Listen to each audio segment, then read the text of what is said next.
Nababahala ang National Task Force for the West Philippine Sea sa napaulat na pinsala sa kalikasan na dulot ng Chinese vessels malapit sa Pag-asa Reef 1. Tinatayang nasa 2.6 km sa silang Pag-asa Island ang naturang barko. Ayon sa NTF-WPS, ang Chinese vessel na may bow number 16868 ay napaulat na nasa mababaw na bahagi ng tubig ng isla. Nananatili itong grounded ng halos 3 oras bago tuloy makaalis sa kinatatayuan. Matapos siya na itumulong ang China Coast Guard at ang 2 pang barko ng China para makaalis sa area ng Chinese vessels 16868. Bagaman hindi direktang nasagasaan ng mga coral reef sa ilalim ng tubig, ang anchoring activity ng naturang vessel ay nagdulot ng damage sa reef area.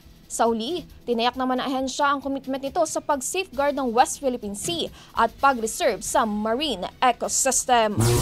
Ang bahaging ito ay hatid sa atin ng Yummyvit ES3 Syrup. Simulang tuparin ang pangarap ng iyong anak. And starting now!